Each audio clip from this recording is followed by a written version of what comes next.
Lord, my heart is not proud. My eyes are not haughty. I do not get involved with things too great or too wondrous for me. Instead, I have calmed and quieted my soul. Like a weaned child with its mother, my soul is like a weaned child. Israel, put your hope in the Lord, both now and forever. This is God's word. Sometimes you just need a little peace and quiet, right? Can I get an amen? Amen. There we go. So this summer for the McCarty family has been a little bit chaotic. We've had extended family in and out of town. We've had the normal other busyness going on. But with the extended family, we have become the house that all the cousins typically like to come to hang out. And it's awesome, but it also means that any sense of a consistent schedule is pretty much thrown out the window, like even worse than normal. I say that as if we're normally very consistent on our schedule in the summer, but it's even worse. You know, kids staying up late tonight and sleeping in and chips out on the counter and everything else. And so the craziness affects me, but even more so, it affects my wife, Christy, because she's normally the one running kids back and forth between Huntsville or Athens or wherever else they're staying. And so it's just a lot. And I personally have a great home office that I can go into and kind of work during the day and escape the craziness a little bit. And I love it. It's a home office during the day. It's a lounge at night. And so it's just a great, great spot to hang out. But for my wife, Christy, the best she's ever had is just our bedroom. And it's not a great spot. Kids are still like banging on the door, or they know how to open the privacy lock. And so they just come in there and bother her. And so we've had this idea for a while to take half of our walk-in closet and put a curtain up and make this little small reading nook. And so Christy finally got inspired a couple weeks ago to make it happen. And so she took down all the wire shelves in the closet, and we kind of condensed everything. And then we got her recliner in there.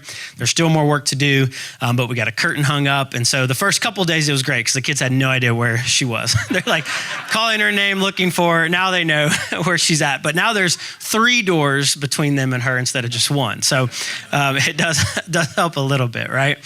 Just a little bit of peace and quiet. And all of us, no matter who we are or how we try to look for it, we long to have peace and shalom in our lives. And the biblical understanding of shalom isn't just the absence of conflict. It's also the presence of flourishing and life and beauty. And we long to have that. And I would argue that that's because we were created to be at rest in God.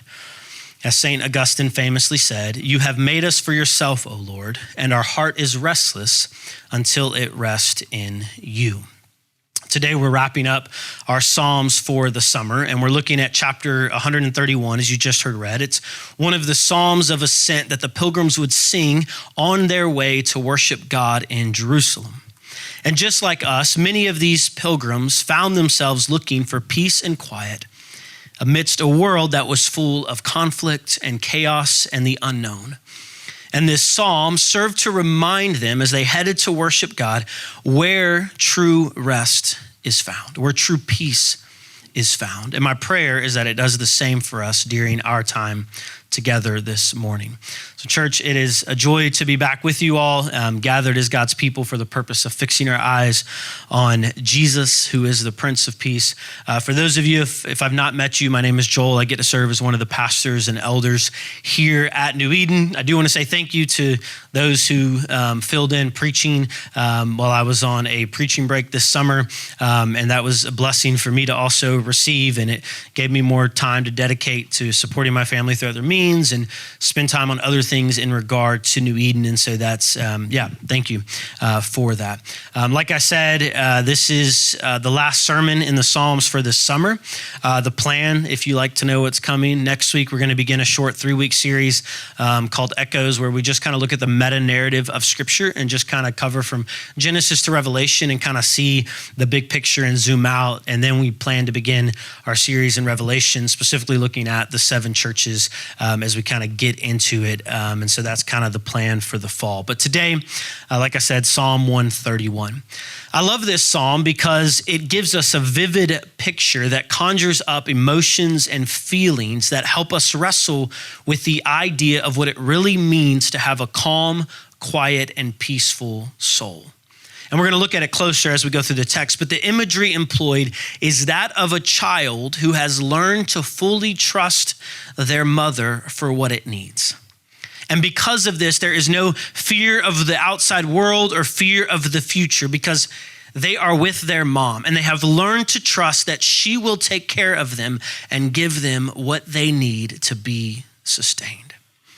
This psalm is written by David, who's the king of Israel. A lot of us are familiar with him.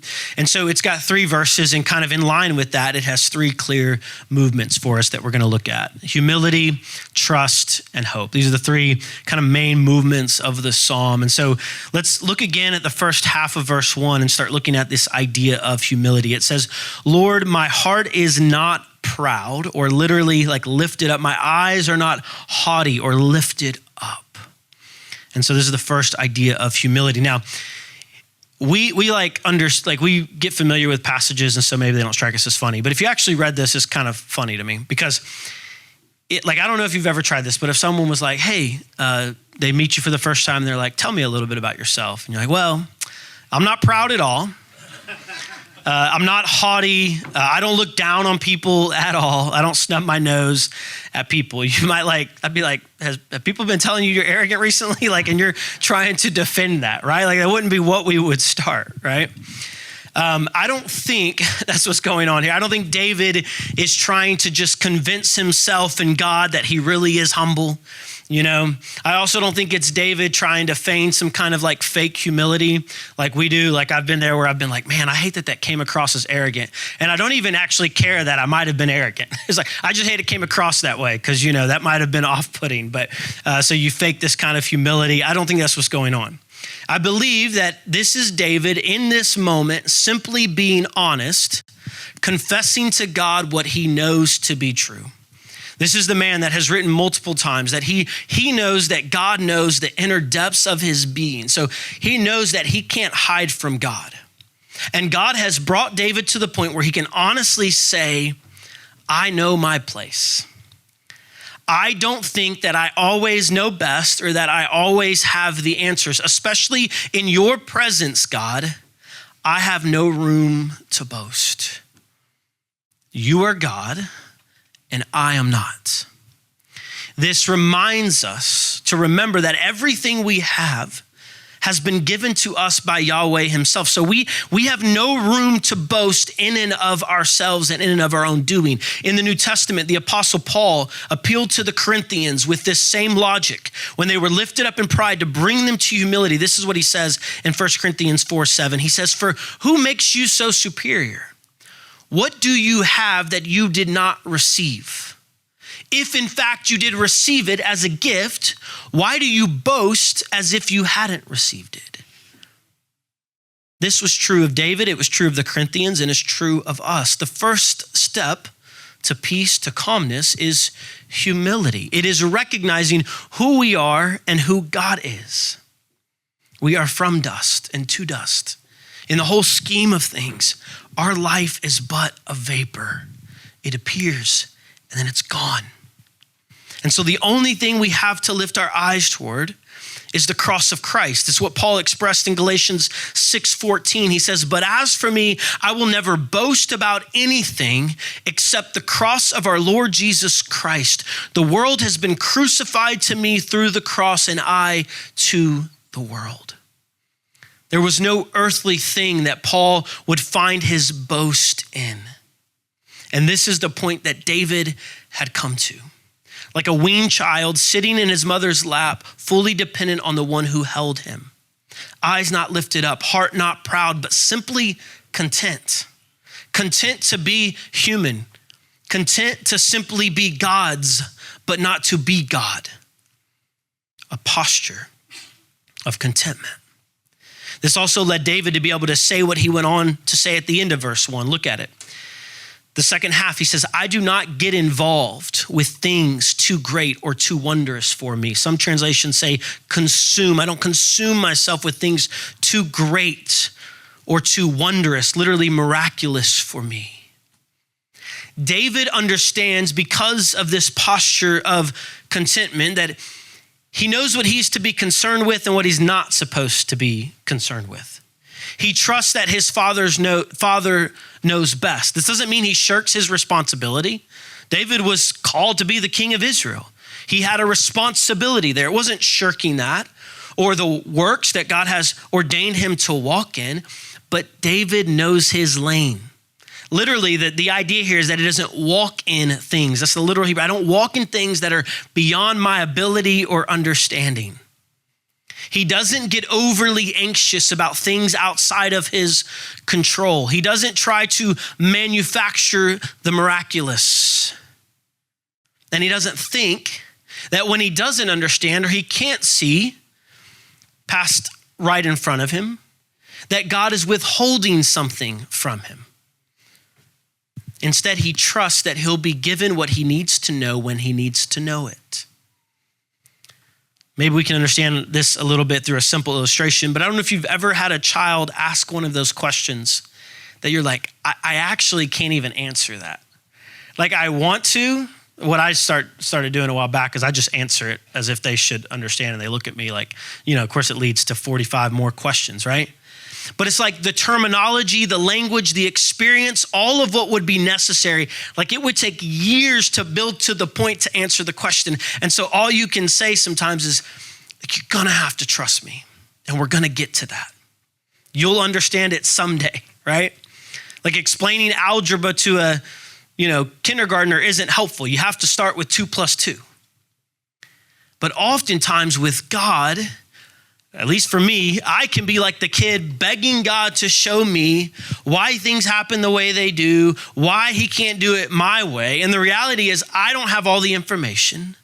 I don't have all the knowledge. I cannot see all the puzzle pieces.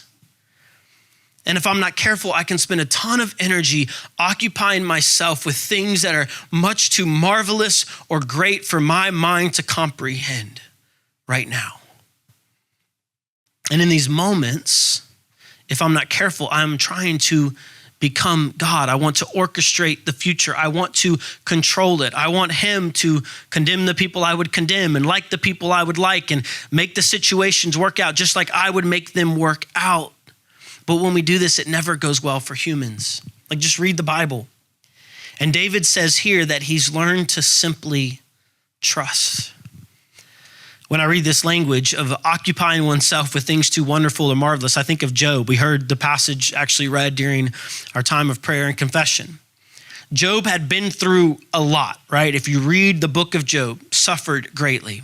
And so understandably, like I relate to Job. He's like, God, what's going on? Like he has a lot of questions. Like he's holding strong. And then finally he's just like, God, what's going on? And he begins to ask God these questions.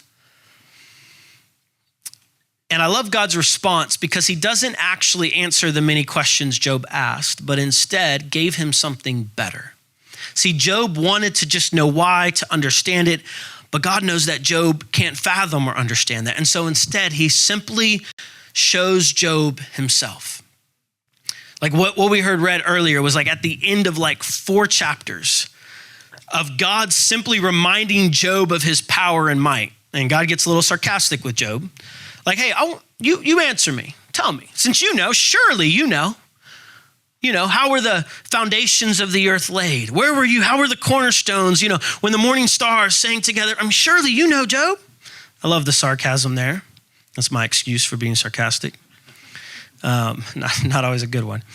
But he asked him, where were you of all this? And in Job 42, after getting a glimpse into the goodness and sovereignty of God, Job responds in humility. This is what he says. He says, surely I spoke about things I didn't understand, things too wondrous for me to know. In verse 5, he says, I had heard reports about you, but now my eyes have seen you. Like I've heard about how you operate, God, but now I'm getting a glimpse for myself. Therefore, I reject my words and I'm sorry for them. I am dust and ashes. Now, this isn't just self-deprecation here. This is Job saying that like the answer to pride is not just beating yourself down. It's actually looking to the majesty and beauty of God. And he says, through your grace and your goodness and your patience and you're meeting me where I'm at, I now get it, at least enough to trust you. And for Job, that was enough. He didn't have to have the situation turn immediately. These words are before God comes back and gives him, multiple and restores all the stuff he lost. He didn't have to be told all the reasons why. He simply saw the goodness and sovereignty of God, and that was enough. And just like David, through humility and recognizing his proper place, he became at rest and at trust. And this is the second thing we see in our passage today. First, we saw humility, and now we see trust. Look again at verse 2. It says, instead of occupying myself with these things, I have calmed and quieted my soul. Like a weaned child with its mother, my soul is like a weaned child. The imagery that we've referenced is shown here. I think it's beautiful. Like, I love the fact, and I think this is one of the values of like things like poetry and art, because sometimes we need more than just laying out the facts. Like, hey, David, compared to me, like you don't understand. Like, we get this beautiful imagery of this concept that we can begin to grasp beyond just getting some, facts and knowledge in our head. He describes this state of peace as being like a weaned child, which in their culture they would have understood even more. But in our culture, some of us still understand this, but let me explain it if we don't. When children are born, especially before the days of formula, but again, even many times now, they are completely dependent upon the milk that their mother produces to sustain them. And so right away, from birth, a child learns and understands that if I'm hungry, mom has food, right? And that is what most of, not all of it, but a lot of their crying is about, right? It's their way to say, I'm hungry, feed me. And much of their early life is simply spent clamoring for what the baby needs. It tells the mom, I need to eat. And so it cries for that from its mom.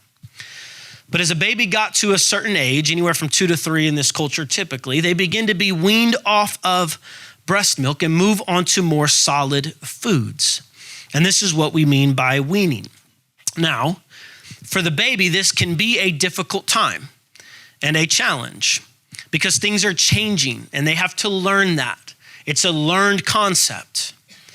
They expect that when they are with their mother, they are going to be fed, but over time they have to learn that there's more value to the relationship than just the mother bringing breast milk.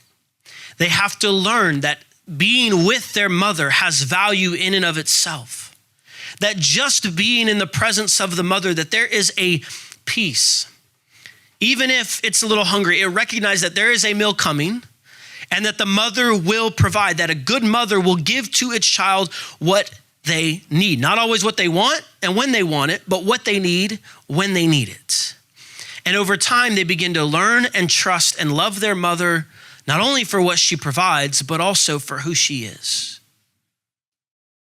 And this is what David says his soul is like.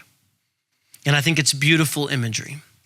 That he is like a child that has been weaned and that is with their mother and they trust. Now, does it mean that David always felt this way? Definitely not, because I laugh when David says he doesn't occupy himself with things too great and marvelous. Because go read other chapters and he's like, God, why haven't you shown up? Why haven't you destroyed these enemies? Like, he's occupying himself with things that are beyond his control, right? He has questions. He has concerns. But it does mean that at least in this moment, we get a picture of David at peace with God and the world around him. He is at rest. He is calm and quiet and his soul is still. And it's not about his circumstances, but rather about who he is with. And again, this is something David had to learn. Weaned children don't get there on day one. They learn through much fighting and tears and sleepless nights and a lot of patience on behalf of the parents as the child kicks and screams, trying to do it their own way. Right? Like, I think of a kid and you can probably imagine this, where a parent is holding them and either they want to get out and run in the road or, they want to do something that's not helpful for them. And the parents hold them and they throw their back and they just are want to just get out of the grasp of their parent, not knowing that if the parent actually gave them what they wanted, they would bust their head on the concrete, right? That's how we can often be with God. But through God's patience with us, as we learn that his way is best, we can begin to experience peace, and ultimately we can become like children fully at rest, not clamoring for our next meal, not clamoring to understand things too great for us, but trusting. To be humble is to trust, to be content with what we've been given. And these two things, humility and trust that David describes, are the pathway to peace and quiet. David confesses these things to us, right? In the presence. He's talking to God in the first part of this prayer, but we get to hear it. But here's the thing we have to be careful of. If we're not careful, we're going to see David's honest confession before God as simply new commands for us. Be humble. Trust God. Don't be anxious. Don't try to control things. Just be like a weaned child. Ready? Go do it. Like, if I'm honest, through the ups and downs of life, how often can I say that my soul is like what David is describing here, like a weaned child, that I am calm and quiet with God in the world? If I'm honest, that's not my most common state. I think my soul might often be more accurately described as hurried, scattered, busy, distracted, anxious, and the opposite of what we see here. So how do we get here? What does that look like? I love that David turns from talking to God to then imploring Israel to look to God. Now, you would almost think David would be like, hey guys, like I just told, in my prayer, how humble I am, how at rest I am. So be like me. Look to me. I'll show you the way. Just be like me. But he doesn't. See, the pathway to peace is humility and trust, but the pathway to humility and trust is not looking at oneself or looking at another good moral example. It is looking into the face of God. And that's why I love what David ends with in verse 3. He says, Israel, people of God, put your hope in the Lord, both now in the immediate that's happening right before you and forever. David is telling us how he got to where he got. He actually doesn't command you to have humility. He doesn't command you to perfectly trust. He does give beautiful pictures of what that can look like, but he doesn't implore us to do that. The only thing he actually commands or implores Israel to do is to hope in the Lord. And that leads us to the third theme we see, hope. See, just like Job, when we're walking through chaos or suffering or conflict, when our soul is scattered and distracted, we can hear about God. We can hear stories about God's provision. We can hear helpful tips on trusting him and humility. But we really need something more. Like Job, we need to have more than just hearing about God. We need to see God. We need to come face to face with the Prince of Peace, Jesus himself. And to make sure there was no doubt about the nature of God or his character or what he looks like and what his heart is toward his children, God came himself in the person of Christ. John 1:18 says, no one has ever seen God, but the unique one, Jesus, who is himself God, is near to the Father's heart. He has revealed God to us. We are told that Christ is the exact imprint and representation of the nature of God. And so if we want to see what a father's heart is toward his children, we look to the face of Christ. The one who was with his Father from all eternity came in flesh as a baby. He came to bring ultimate peace. It's why songs surrounding the birth of Jesus talk about peace to the nations. This is also why, church, there is hope for us even when we find ourselves kicking and screaming and bowing up against God, because Jesus was the one who perfectly trusted his Father on our behalf. Think about it.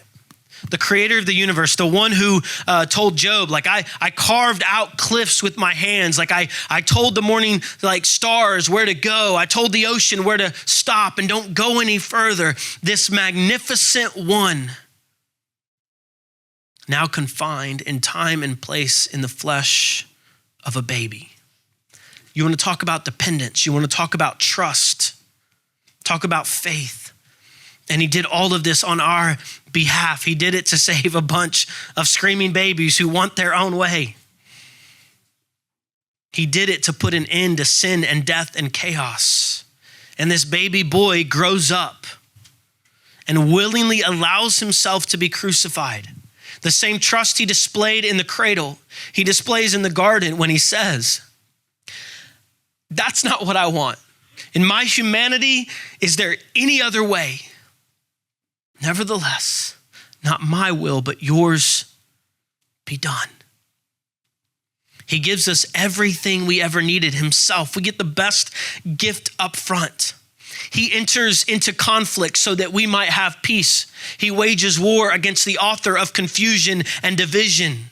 And in doing so, he's bringing the peace that our soul longs for. He becomes accursed for us.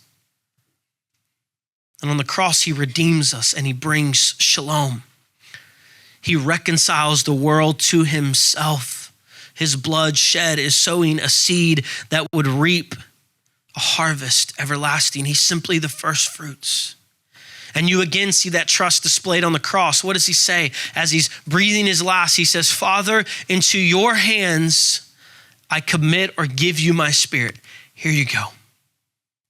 It's yours, like a child with its mother. And he rests in a tomb, trusting that resurrection was in store. He actually died. And he rests that on the third day, resurrection would happen. And that's exactly what happens. He gets up out of the grave and he is the conquering king. We're told the whole government's going to be on his shoulders. He will bring peace to the nations. There will be hope. And this work of Christ is why there is hope for calm and quiet and peace, both in the here and now, in the midst of a busy, divisive world, in the midst of chaos, we can actually have restful souls, but also for the future. His birth was the first sound of the battle cry against sin and death. And his death and resurrection was the final blow to the enemy. And he's coming back to finish what he started. Jesus is the only hope for peace we have, and that's good news. And it's not trite or cliche. This isn't ignoring real suffering or pain. That's not at all what it is.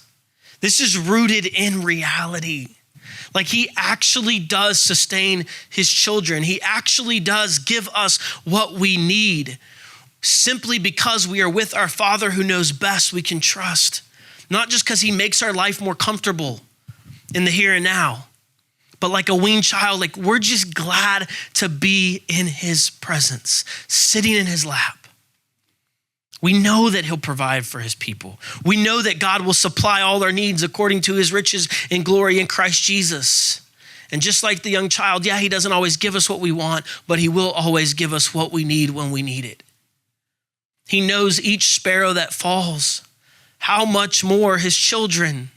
He knows every need before we even asked. He has promised to care for us. He is preparing us an eternal home that will be vibrant and real, and all needs will be met. The leaves of the tree will be for the healing of the nations. There will be no more war. There will be no more division. No one will hunger or thirst. There will be no crying or pain. The former things of chaos will be done away with. And because of the work of Christ, even now, when we, like little children, clamor and beg and try to escape his grasp, even to our own detriment, he still holds on tightly to us and cares for us. He doesn't mind us bothering him. Dad, when's dinner going to be ready? Actually, always mom. Mom, when's dinner going to be ready? Mom, what are we having for dinner? Mom, can we do this? Mom, can we run to here? You know, he doesn't mind. He's ever patient. And we learn to trust and begin to ask for the things we need, not just the things we want. We can kick and scream and be faithless, but he is always faithful. He's going to care for us. Even when we don't know what the next 6 months or 6 years will look like. He will lovingly guide and correct us. He will wean us, thank God, off of self-reliance and trying to figure it out on our own. And occupying ourselves, which is where I end up a lot of days. How are you going to do this, God? How are you going to work this out? How are you going to fix this? And then we get weaned off that and instead trust in his goodness. He will never leave nor forsake us. And we see this mainly and most clearly revealed in the giving of himself on the cross. Let me close with this old hymn that I thought of a lot as I was sitting with this psalm. Day by day and with each passing moment, Strength I find to meet my trials here. Trusting in my Father's wise bestowment, I've no cause for worry or for fear. He whose heart is kind beyond all measure gives unto each day what he deems best. Lovingly, it's part of pain and pleasure, mingling toil with peace and rest.